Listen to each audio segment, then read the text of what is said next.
جب وہ دیکھیں گے تو پھر وہ اچھائیاں بھی ان کی نظر میں اچھائی نہیں رہی. تو حضور صلی اللہ علیہ وسلم کے زمانے میں حضور نے یہ خبر دی کہ ایسا وقت آنے والا ہے. تو آج کا یہ دور ایسا ہی ہے کہ لوگوں کے اندر سے گناہوں کا احساس ختم ہو گیا. برائی کو برائی نہیں سمجھتے. ایک وقت تھا کہ ایک آدمی اگر کوئی گناہ کرتا تو چھپ چھپا کے کرتا، بلکہ اس کو اتنا احساس ہوتا کہ وہ شرمندگی سے ایسا اس کا دل ہوتا میں نے ایسا کیا نہیں. کوئی پی لیتا تو بعد میں پچھتاتا، کوئی اگر فلم دیکھ لیتا تو وہ بعد میں پچھتاتا. بلکہ کوئی فلم دیکھنا چاہتا مسلم سوسائٹی میں تو منہ چھپا کر ٹوپی جیب میں رکھ کر جاتا تھا. لیکن آج ہر گھر میں چل رہی برائی ہے اور کسی کو کوئی احساس ہی نہیں. دیکھو میرے بھائیوں، تعلیم اور تربیت کے بغیر ہم مسلمانوں کو ان کا دین سمجھا نہیں سکتے. جب تک ہم دین کو سمجھیں گے نہیں اور دین کو جانیں گے نہیں، اس وقت تک ہماری تبلیغ بھی کبھی کبھی برائیوں کی ہو جائے گی. امام داری رحمۃ اللہ علیہ نے ایک بزرگ کا خط نقل کیا ہے. ان بزرگ نے نصیحت کی ہے کہ جو بھی دین کا کام کرو اس سے پہلے دین کا علم ان کو دو، کیونکہ اگر دین کا علم نہیں دیا جائے گا اور پھر دین کا کام کرو گے تو ہو سکتا ہے کہ تم اچھائیوں کو برائیاں بنا کر پیش کر دو اور برائیوں کو اچھائیاں بنا کر پیش کر دو. تعلیم کی اہمیت پر میں کچھ گفتگو کرنا چاہ رہا تھا، تو یہ میں نے ایک بات یہ عرض کر دی. دوسری بات کہ موجودہ حالات میں اگر ہم کو بچنا ہے اور ہمارے بچوں کو بچیوں کو بچانا ہی یہ ساری چیزوں سے، تو پہلا کام تو ان کو تعلیم کا ہے. اور دوسرا کام حضور نے خود نجات کی شکلیں بتائی ہے. مختصر کی ایک حدیث میں 3 شکلیں بتائی، وہ سناتا ہوں. حضرت عقبہ بن عامر رضی اللہ تعالیٰ عنہ راوی حدیث کے، اور وہ کہتے ہیں کہ میں حضور کی خدمت میں حاضر ہوا اور میں نے سوال کیا من نجات کس چیز میں؟ اتنے آئیں گے، حالات آئیں گے، تب دین بگڑ رہا ہوگا، تو ایسے وقت میں ہم اپنا بچاؤ کیسے کریں دنیا میں اور آخرت کے وبال اور عذاب سے کیسے بچیں؟ تو حضور صلی اللہ علیہ وسلم نے فرمایا املک علیک لسان، اپنی زبان کو کنٹرول میں رکھو. کیا کرو بھائی؟ اپنی زبان کو کنٹرول میں رکھو. جو عقل مند ہوتا ہے وہ سوچ کر بولتا ہے یا تول کر بولتا ہے، اور جو بیوقوف ہوتا ہے وہ بول کر سوچتا اور سوچتا ہے. کیا بنیں گے آپ لوگ؟ ایک تو ضرورت کی جگہ پر صحیح بات ہی زبان سے نکلے، غلط زبان سے کچھ نہ نکلے، گالی گلوچ نہ نکلے، بے حیائی کی بات نہ نکلے، غیبت نہ نکلے، چغلی نہ نکلے، اور زبان سے کفریات واہیات یہ بالکل نہ نکلے، بلکہ خیر کی چیزیں نکلے. زبان سے ذکر ہو، تعلیم ہو، قرآن کی تلاوت ہو. رمضان المبارک کا مہینہ آ رہا ہے، زبان کو خوب عادی بناؤ نیکیوں کے اور خیر کے کام کے لیے. اور اگر ہماری طبیعت بنی ہوئی نہیں ہے اور زبان کھلتی ہے تو برائی کے لیے ہی کھلتی ہے، تو کوشش کرو کہ لمبی خاموشی رکھو، بالکل بات ہی مت کرو. سخت مجبوری جب بن جائے جبھی زبان کھولو. بزرگوں نے اس کے اوپر خوب مشق کی. بلکہ حضرت تھانوی رحمۃ اللہ علیہ نے چند کام لکھے کہ اگر وہ کام کر لیے جائے تو تم وقت کے ولی بن سکتے. اس کی میں گارنٹی لیتا ہوں. اس میں سے ایک چیز ہے کہ تم اپنی زبان کو کنٹرول کرو. حضور نے یہاں تک گارنٹی لی کہ تم زبان کو کنٹرول رکھو، میں جنت کی گارنٹی لیتا ہوں. سارا مسئلہ آج ہماری آخرت کی بربادی کا بھی اور دنیا کی بھی بربادی کا دیکھو نا. کون سا ایسا جھگڑا ہے جس میں زبان کا دخل نہیں ہوتا؟ ہماری زبان کی یا کسی اور کی زبان؟ بغیر زبان کے دخل کے کوئی معمولی سی لڑائی بھی نہیں ہو، چھوٹا سا جھگڑا بھی نہیں ہو. آج میاں بیوی میں نہیں بنتی، بھائی بھائی میں نہیں بنتا، گھر ایک تماشا بنا ہوا اور صرف کارن ہے زبان. کیا ہے بھائی؟ زبان. سارے فتنوں کی عامہ جگہ بن گئی، یعنی سارے حالات خراب. جو گھر جھگڑوں میں ہوگا، جو گھر شکایتوں میں ہوگا، میاں بیوی کی نہیں بن رہی ہوگی، وہ خاک اپنے بچوں کی تربیت کر سکتے ہیں، خاک اپنے بچوں کا صحیح تعلیم کا انتظام کر سکتے ہیں. ان کو تو ان کے ایک دوسرے سے شکایت کوئی ٹائم نہیں پڑے گا، تو بچوں کے لیے کیا کریں؟ ایک ہے زبان کو اپنی کنٹرول میں رکھنا. دوسرا وَلْيَسَعْكَ بَيْتُكَ، اور دوسرا کام ہے کہ تیرا گھر تیرے لیے کشادہ ہو. اس کے دو مطلب بتائے گئے. ایک مطلب تو یہ ہے کہ کچھ کماؤ دھماؤ، حلال روزی کماؤ اور اپنے گھر کا سکون والا انتظام جتنا ضرورت ہو اتنا کرو. ایسا نہیں کہ آوارہ پھرتے بیٹھو.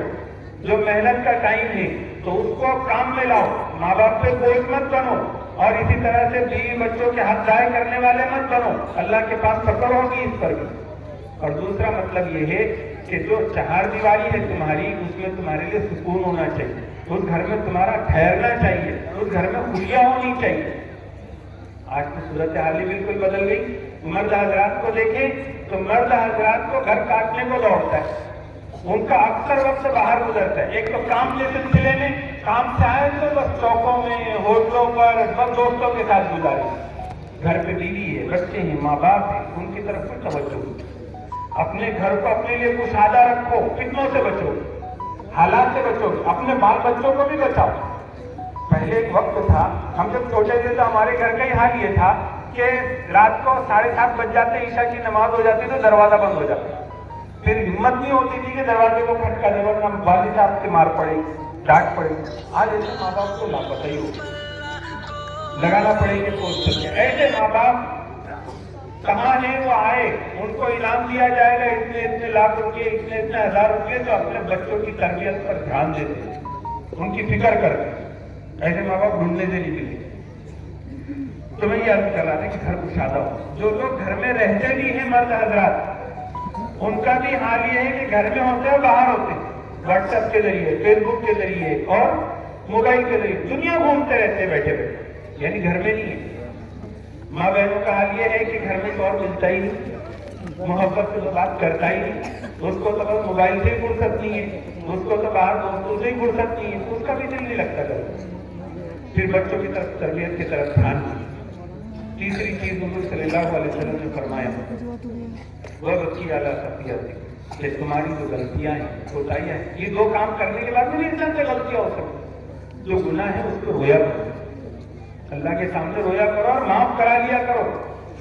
آج جو حالات ایسے ہیں کہ مسلمانوں کی جگہ جگہ رسوائی، دین اور ایمان کوڑیوں کے داموں میں بکھرا ہے. تھوڑی تھوڑی دنیا کے فائدوں کے لیے آدمی دین قربان کر رہا ہے. اور بچیوں کی بات ہو رہی ہے جگہ جگہ، لیکن بچوں کے لیے ایمان محفوظ نہیں ہے. مولانا عبدالقوی صاحب دامت برکاتہ نے ایک واقعہ سنایا تھا کہ ایک مولانا کے پاس ایک نوجوان بچہ آیا ایک بچی کو لے کر اور بولنے لگا کہ یہ بچی ہے اور یہ بچی عیسائی ہے، یہ مسلمان ہونا چاہتی ہے اور میں اس سے شادی کرنا چاہتا ہوں. وہ مولانا نے اس بچی سے کہا کہ تمہیں کون سی اسلام کی ایسی خوبی نظر آئی کہ جس سے تم مسلمان ہوتی ہو؟ اس نے کہا کہ میرے کو ان سے شادی کرنا ہے. تو انہوں نے کہا کہ صرف شادی کرنے کے لیے کوئی کلمہ پڑھے تو اس کا ایمان معتبر نہیں ہوتا. مسلمان تو دل سے ہوا جاتا ہے. تو تم ایمان قبول کرنا چاہتے ہو تو تمہارا دل ہے کہ اسلام کی خوبیوں کے اوپر، اسلام پر ایمان رکھتے ہو؟ تو وہ بچہ کہنے لگا کہ مولوی صاحب یہ چکروں میں مت پڑو، جلدی سے کلمہ پڑھاؤ، میری شادی کراؤ، نہیں تو میں عیسائی بن جاؤں. تھوڑے تھوڑے فائدوں کے لیے بچے دین کو قربان کرتے. ہمیں بہت زیادہ فکر مند ہونے کی ضرورت ہے. ابھی جو موقع ہے، ابھی بھی معاملہ ہاتھ سے باہر نہیں گیا. ابھی بھی اگر مسلمانوں نے اپنی غفلت چھوڑ دی، بچوں کی تعلیم تربیت کی طرف خصوصی توجہ دی، اور خاص طور سے بچیوں کا مدرسہ ہے اور بچیوں کی تربیت بہت اہمیت کی حامل ہے. ایک بچہ جب پڑھتا ہے، دیندار بنتا ہے تو اس کا دین چوکھٹ تک ہوتا ہے، اور بچی جب دیندار ہوتی ہے تو اس کا دین خاندانوں تک پہنچتا ہے. بلکہ ایسا کہنا چاہیے کہ کوئی بھی مذہب، کوئی بھی دھرم کی جو بنیاد ہوتی ہے تو عورت کی ہوتی ہے. یعنی سب سے بڑا سہارا کسی دھرم کو ہوتا ہے اور مذہب کو ہوتا ہے تو عورتوں کا ہوتا ہے. جو بھی آپ کو دھرم اور مذہب نظر آئیں گے چلتے پھرتے زندہ تو وہ عورتوں کی بدولت ہے. کتنے بڑے بڑے اولیاء اللہ گزرے، اکثر اولیاء اللہ ایسے گزرے ہیں کہ جن کے والد کا بچپن میں ہی انتقال ہو گیا، صرف ماں کی توجہات اور تربیت نے ان کو وقت کا ولی بنایا. شیخ عبد القادر جیلانی، والدہ نے اشرفیہ سلطی اور نصیحت کرنے کے بیٹا جھوٹ کبھی نہیں بولنا، وقت کے ولی بنے. اسی طرح سے معین الدین چشتی رحمۃ اللہ علیہ، لاکھوں لوگ ایک ہی سفر میں ان کے توبہ کرنے والے اور کلمہ پڑھنے والے.